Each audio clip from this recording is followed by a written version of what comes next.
Hi hello నమస్తే, నేను సిరిసాగర్. మీకు యూకేలో చదువుకోవాలని ఉందా? అయితే వీసా ప్రాసెస్కి సంబంధించి చాలా డౌట్స్ ఉంటాయి. అది వీసా ఎప్పుడు ఓకే అవుతుంది, ఎంత టైం పడుతుంది, ఎలా అప్లై చేసుకోవాలి, ఇలాంటి డౌట్స్ అన్నీ చాలా ఉంటాయి. సో ఆ డౌట్స్ అన్నింటినీ క్లియర్ చేయడానికి మనతో పాటు ఉన్నారు ఎక్సెలా ఎడ్యుకేషన్ గ్రూప్ నుంచి సీనియర్ అడ్మిషన్ కౌన్సిల్ బాలనాగరాజ్ గారు.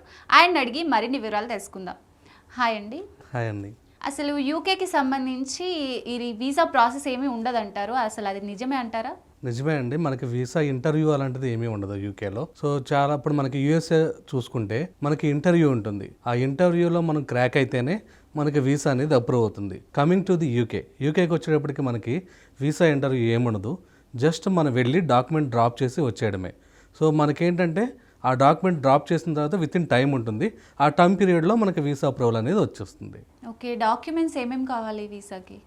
Visa check list documents compulsory మనం జాగ్రత్తగా తీసుకువెళ్ళాలి. సో ఏ కంట్రీకి వెళ్ళినా సరే మనకి వీసా చెక్ లిస్ట్ డాక్యుమెంట్స్ అనేది important. So coming to the యూకేకి వచ్చేటప్పటికి మనకి చెక్ లిస్ట్ డాక్యుమెంట్స్ ఏం కావాలి అంటే, సో మనకి ఏదైతే అపాయింట్మెంట్ లెటర్ ఉంటుంది, అలాగే ఫైనాన్షియల్స్ ఉంటాయి, క్యాష్ లెటర్ ఉంటుంది, అలాగే మనకి ఆఫర్ లెటర్ వస్తుంది కదా కాలేజ్ నుంచి, యూనివర్సిటీ నుంచి వచ్చిన offer letter and financials and దాంతోపాటు మన ఎడ్యుకేషనల్ డాక్యుమెంట్స్ అన్నీ తీసుకువెళ్ళాలి.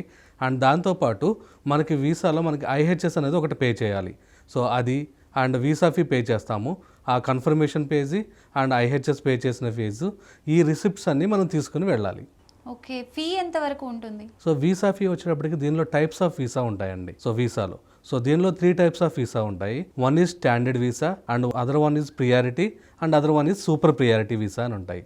స్టాండర్డ్ వీసా అంటే మనకి టైం పీరియడ్ గ్యాప్ ఉంటుంది. ఈ 3 వీసాలకి టైం పీరియడ్ ఎలా ఉంటుందంటే, మనం స్టాండర్డ్ వీసా సెలెక్ట్ చేసుకుంటే మనకి విత్ ఇన్ 15 to 35 days లో మనకి రిజల్ట్ వస్తుంది. ప్రియారిటీ వీసా సెలెక్ట్ చేసుకుంటే విత్ ఇన్ 10 days లో మనకి రిజల్ట్ వస్తుంది. అలాగే సూపర్ ప్రియారిటీ వీసా సెలెక్ట్ చేసుకుంటే మనకి 1 or 2 days లో మనకి రిజల్ట్ అనేది వస్తుంది. ఆ టైం గ్యాప్ మాత్రమే ఉంటుంది, డిఫరెన్స్ అంటూ ఏముండదు, ఓన్లీ టైం డిఫరెన్స్ ఉంటుంది. అలాగే కమింగ్ టు ది అమౌంట్కి వచ్చేటప్పటికి మనకి స్టాండర్డ్కి వచ్చేటప్పటికి అప్రాక్సిమేట్లీ 56,000 అనేది అవుతుంది. అండ్ ప్రియారిటీ వీసాకి వచ్చేటప్పటికి మనకి అప్రాక్సిమేట్లీ 1 lakh నుంచి 1,20,000 వరకు అవుతుంది. అండ్ సూపర్ ప్రియారిటీ వీసాకి వచ్చేటప్పటికి మనకి అప్రాక్సిమేట్లీ 2 lakhs to 2,30,000 వరకు అవుతుంది. సో డిపెండింగ్ అపాన్ ది మనం టైం పీరియడ్ చూసుకుని మనకి వెంటనే అప్రూవల్ కావాలి, సో టైం లేదు, మనం టైం వెంటనే వెళ్ళిపోవాలి అని అనుకున్నప్పుడు మనం ప్రియారిటీ కానీ సూపర్ ప్రియారిటీ కానీ సెలెక్ట్ చేసుకుంటాం. లేదు మనకి టైం ఉంది, ఇంకా టైం మనకు 1 month 2 months టైం ఉంది వెళ్ళడానికి అనుకుంటే మనం స్టాండర్డ్ వీసా అనేది సెలెక్ట్ చేసుకోవచ్చు. ఓకే, ఐహెచ్ఎస్ అంటారు కదా, దాని గురించి ఒకసారి చెప్తారా? ఎస్ అండి, ఐహెచ్ఎస్ అనేది చాలా ఇంపార్టెంట్ అండి. సో ఇది వచ్చేటప్పటికి మనకి ఇన్సూరెన్స్ అనమాట. సో యూకే గవర్నమెంట్ అనేది మనకి ఇన్సూరెన్స్ అనేది పే చేయించుకుంటుంది. ఎవరైతే యూకే స్టూడెంట్ వెళ్తారో ప్రతి student IHS and visa fee మనం పే చేయాలి. సో మీకు ఆల్రెడీ వీసా ఫీ గురించి చెప్పాను. ఇప్పుడు ఐహెచ్ఎస్ ఫీ ఎలా ఉంటుంది? ఐహెచ్ఎస్ ఫీ కూడా మనం ఆన్లైన్ లోనే పే చేయాలి. సో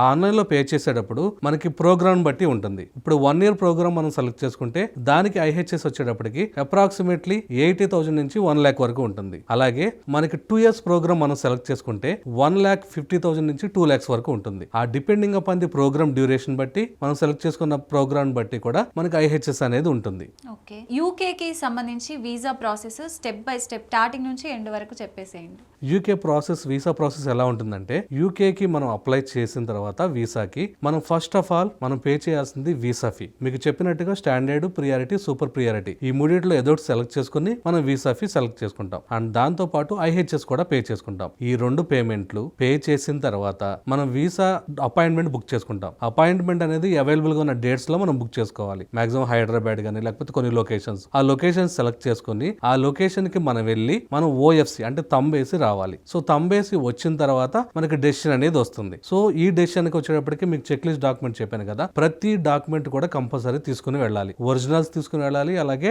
జిరాక్సెస్ కూడా తీసుకుని వెళ్ళాలి. ప్రతి డాక్యుమెంట్ చెక్ చేసుకుని తరోగా చెక్ చేసుకుని వెళ్ళి అక్కడ తంబేసి వచ్చిన తర్వాత వాళ్ళు వెరిఫై చేసుకుని మనకి వీసా డెసిషన్ అనేది మనకి ప్రొవైడ్ చేస్తారు. అండ్ కమింగ్ టు ది యూకేకి వచ్చేటప్పటికి మాక్సిమం 99% వీసా సక్సెస్ రేట్ అనేది ఉంటుంది. ఇన్ కేస్ ఏదన్నా ఫైనాన్షియల్ సిచ్యువేషన్ లో కానీ డాక్యుమెంట్స్ సరిగా లేకపోవడం వల్ల సిచ్యువేషన్ లో కానీ అలాంటి సిచ్యువేషన్స్ లో మాత్రమే వీసా అనేది ఫెయిల్ అయ్యే ఛాన్సెస్ ఉంటాయి. మాక్సిమం 99.9% కూడా మనకి యూకేకి వీసా సక్సెస్ రేట్ ఉంటుంది. ఉంటుంది. అలాగే యూకేకి వీసా కోసం అప్లై చేసుకున్న తర్వాత స్టూడెంట్ అనేది తన ట్రావెల్ కానీ ఇవన్నీ కూడా ప్లాన్ చేసేసుకోవచ్చు. ఎందుకంటే తనకి టైం వేస్ట్ అవ్వకుండా ఉంటుంది కాబట్టి ఈ ట్రావెల్ ఇవన్నీ కూడా తను ప్లాన్ చేసుకుంటే తనకి ఈజీగా విత్ ఇన్ టైంలో వెళ్ళిపోవచ్చు. ఓకే, ఫైనాన్షియల్ డాక్యుమెంట్స్ ఏమేమి కావాలి యూకే వీసాకి? యూకే వీసాకి ఫైనాన్షియల్ డాక్యుమెంట్స్కి వచ్చేటప్పటికి మనం ఏదైతే క్యాష్లో అప్లై చేస్తామో ఆ ఫైనాన్షియల్ డాక్యుమెంట్స్ రిక్వైర్మెంట్ అనేది కావాలి. మీకు చెప్పినట్టుగా సేవింగ్స్ కానీ, ఎఫ్డి కానీ, అలాగే లోన్ కానీ, ఈ మూడిట్లో ఏ ఫైనాన్షియల్ డాక్యుమెంట్స్ అయినా పర్లేదు, depending upon the amount. So మనకి ఇప్పుడు వచ్చేటప్పటికి కొంతమంది స్టూడెంట్ దగ్గర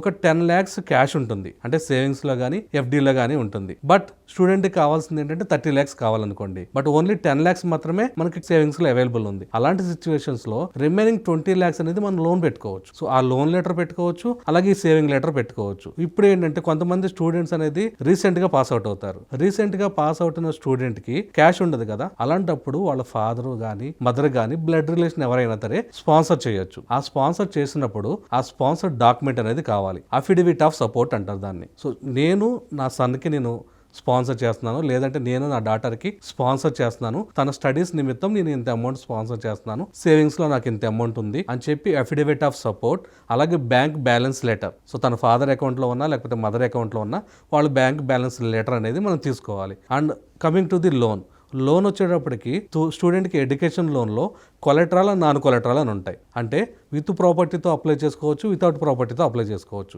విత్ ప్రాపర్టీతో అప్లై చేసుకున్నప్పుడు ప్రాపర్టీ ఎంత వాల్యూ ఉంటుందో దాన్ని బేస్ చేసుకుని తనకు లోన్ వస్తుంది. వితౌట్ ప్రాపర్టీ అప్లై చేసుకున్నప్పుడు తనకు కో అప్లికెంట్, అంటే ఎవరైనా షూరిటీ పెట్టుకోవాలి. సో తన ఫాదరో లేకపోతే మదరో లేదా బ్లడ్ రిలేషన్ ఎవరైనా జాబ్ చేస్తుంటే వాళ్ళు కూడా షూరిటీ పెట్టుకుని లోన్కి అప్లై చేసుకోవచ్చు. అప్పుడు ఏంటంటే ఈ సేవింగ్స్తో పాటు ఆ లోన్ కూడా ఉంటే తనకి ఇంకా ఈజీగా అయిపోతుంది. అండ్ దాంతో పాటు ఒకవేళ తనకి ప్రాపర్టీస్ ఏమైనా ఉంటే, వాళ్ళ ఫాదర్కి మదర్కి ప్రాపర్టీస్ ఏమైనా ఉంటే ప్రాపర్టీస్ డాక్యుమెంట్ పెట్టుకున్నా కూడా పర్లేదు.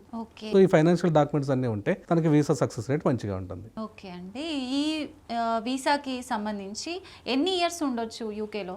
సో యూకేలో మనకి వీసా వచ్చేటప్పటికి ఏంటంటే స్టాంపింగ్ అనేది మనకి 3 months పడుతుంది. బట్ మనకేంటంటే 1 year ప్రోగ్రామ్ సెలెక్ట్ చేసుకున్నా, 2 years ప్రోగ్రామ్ సెలెక్ట్ చేసుకున్నా తనకి 2 years PSW వస్తుంది. అంటే పోస్ట్ స్టడీ వర్క్ వీసా అంటారు. అంటే స్టడీ కంప్లీట్ అయిపోయిన తర్వాత తను 2 years వరకు ఉండొచ్చు. ఏదర్ 1 year ప్రోగ్రామ్ సెలెక్ట్ చేసుకున్నా, 2 year ప్రోగ్రామ్ సెలెక్ట్ చేసుకున్నా తను 2 years వరకు అక్కడ స్టడీ అయిపోయిన తర్వాత ఉండొచ్చు. ఆ 2 years లో మనకి తన ఈజీగా జాబ్ వస్తుంది. ఒకవేళ జాబ్ వచ్చిన తర్వాత అది మనం తర్వాత పిఆర్ కింద కన్వర్ట్ చేసుకోవచ్చు. సో ఆ అవైలబిలిటీ అనేది మనకి యూకేలో ఉంటుంది. సో 1 year ప్రోగ్రామ్ అయినా 2 year ప్రోగ్రామ్ అయినా, ఇప్పుడు 1 year ప్రోగ్రామ్ సెలెక్ట్ చేసుకున్నాం, 1+2 3 years వీసా వస్తుంది. అలాగే 2 years ప్రోగ్రామ్ సెలెక్ట్ చేసుకుంటే 2+2 అంటే 4 years వరకు తను యూకేలో ఉండొచ్చు. సో స్టడీ టైంలో తను అక్కడికి వెళ్ళిన తర్వాత స్టడీ టైంలో పార్ట్ టైమ్స్ కూడా చేసుకోవచ్చు. సో పార్ట్ టైమ్స్ మనకి ఏంటంటే మనకి వీక్లీ 2 days 3 days కాలేజెస్ ఉంటాయి, యూనివర్సిటీస్. సో రిమైనింగ్ టైంలో వీక్లీ 20 hours లీగల్ గా తను వర్క్ చేసుకోవచ్చు. ఆ వర్క్ సిచ్యువేషన్ లో తనకి అప్రాక్సిమేట్లీ పర్ అవర్ 8 pounds నుంచి 10 pounds వరకు తనకి పేమెంట్ అనేది ఇస్తారు. అంటే అప్రాక్సిమేట్లీ పర్ మంత్ ఒక స్టూడెంట్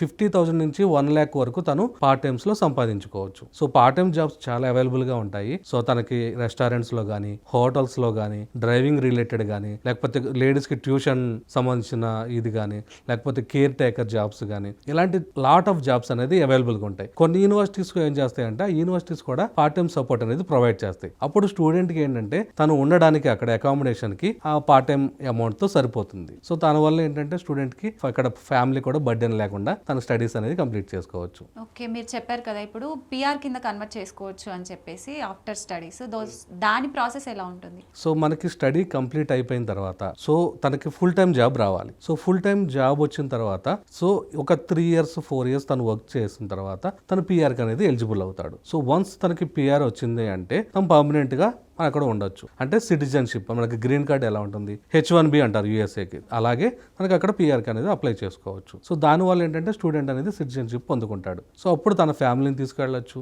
అలాగే ఫ్యామిలీ అంతా ఉండొచ్చు, చిల్డ్రన్స్కి స్టడీ సపోర్ట్ ఉంటుంది, మెడికల్ సపోర్ట్ ఉంటుంది, ఈ సపోర్ట్ అన్ని వాళ్ళకు ఉంటాయి. ఓకే, ఈ వీసాని యూజ్ చేసుకొని మన హోమ్ కంట్రీకి రావచ్చా మధ్యలో? రావచ్చండి. సో తను స్టడీ చేసుకునే టైంలో తనకి వెకేషన్ ఉంటాయి. ఆ వెకేషన్ టైంలో మనకి హోమ్ కంట్రీకి రావచ్చు, మళ్ళీ వెళ్ళొచ్చు. సో వాళ్ళకి ఇంత టైం అని ఉంటుంది, ఆ టైం పెట్టుకుని వచ్చి మనం వెళ్ళొచ్చు. మీ ఎక్సెల్ బ్రాంచెస్ ఎక్కడెక్కడ ఉన్నాయి అండ్ మీ సర్వీసెస్ ఎలా ఉంటాయి? ఎక్సెల్ బ్రాంచెస్ వచ్చేటప్పటికి మనకి విజయవాడ ఉంటుంది, హైదరాబాద్ లో కేపీహెచ్పి, సోమాజిగూడ అండ్ మాదాపూర్ ఉంది, గుంటూరు ఉంది, వైజాగ్ ఉంది, అలాగే దుబాయ్ అండ్ యుఎస్ఏ లో కూడా మనకి బ్రాంచెస్ ఉన్నాయి. సో అలాగే మనకి సర్వీసెస్ వచ్చేటప్పటికి స్టూడెంట్ అప్లికేషన్ అప్లై చేసిన కాడి నుంచి అండ్ స్టూడెంట్ మా దగ్గరికి వచ్చిన కాడి నుంచి తను ఏ కంట్రీ, కొంతమంది స్టూడెంట్స్ వస్తారు తను ఏ కంట్రీ సెలెక్ట్ చేసుకోవాలో తెలియదు, అలాంటి సిచ్యువేషన్ లో తనకి కంట్రీ సజెషన్ ఇచ్చిన కాడి నుంచి తను అక్కడికి వెళ్ళి సెట్ అయ్యే వరకు కూడా అన్ని సర్వీసెస్ ప్రొవైడ్ చేస్తాం. So application process, visa process, loan assistance, అలాగే అకామిడేషన్ సపోర్ట్, ట్రావెల్ సర్వీసెస్, అలాగే ఫారెక్స్ సర్వీసెస్, అలాగే స్టూడెంట్ అక్కడికి వెళ్ళిన తర్వాత పార్ట్ టైం అసిస్టెన్స్, ఇలాంటి అన్ని సర్వీసెస్ మా దగ్గర మేము ప్రొవైడ్ చేస్తాం. ఓకే, ఆఫ్లైన్ కాకుండా ఆన్లైన్ సర్వీసెస్ ఉంటాయా ఎక్సెల్ నుంచి? ఆన్లైన్ సర్వీసెస్ కూడా ఉంటాయండి. త్రూ సోషల్ మీడియా అప్లై చేసుకోవచ్చు, లేదంటే యూట్యూబ్ ద్వారా మాకు కాంటాక్ట్ అవ్వచ్చు, లేదంటే వెబ్సైట్ ద్వారా మాకు కాంటాక్ట్ అవ్వచ్చు. సో www.excel.com ఉంటుంది. అలాగే యూట్యూబ్ లో ఎక్సెల్ ఎడ్యుకేషన్ గ్రూప్ అని కొడితే మీకు యూట్యూబ్ ఛానల్స్ వస్తాయి. అలాగే సోషల్ మీడియా, ఇన్స్టాగ్రామ్, ఫేస్బుక్, వీటిలన్నిటి ద్వారా కూడా మాకు అప్రోచ్ అవ్వచ్చు. వన్స్ స్టూడెంట్ మాకు అప్రోచ్ అయితే మేము డైరెక్ట్ తనకు రెగ్యులర్ కాంటాక్ట్ లో ఉండి తను ఎక్కడున్నా సరే ఆన్లైన్ లో ద్వారా తనకు ప్రాసెస్ అనేది మేము చేస్తాము. తను మా దగ్గరకు వచ్చి ప్రాసెస్ చేసుకోవాల్సిన అవసరం ఉండదు. తను ఎక్కడున్నా సరే ఆన్లైన్ ద్వారా డాక్యుమెంట్స్ అన్ని మాకు వాట్సాప్ ద్వారానో లేకపోతే మెయిల్ ద్వారానో మాకు ప్రొవైడ్ చేస్తే మేము కంప్లీట్ ప్రాసెస్ అనేది స్టూడెంట్ కి చేస్తాము. ఓకే, థ్యాంక్ యూ అండి. సో చూసారు కదా, వీటితో పాటు ఇంకేమైనా మీకు డౌట్స్ ఉంటే స్క్రీన్ పైన కనిపిస్తున్న నెంబర్కి కాల్ చేసి మీ డౌట్స్ అన్నింటినీ క్లియర్ చేసుకోవచ్చు. Thank you.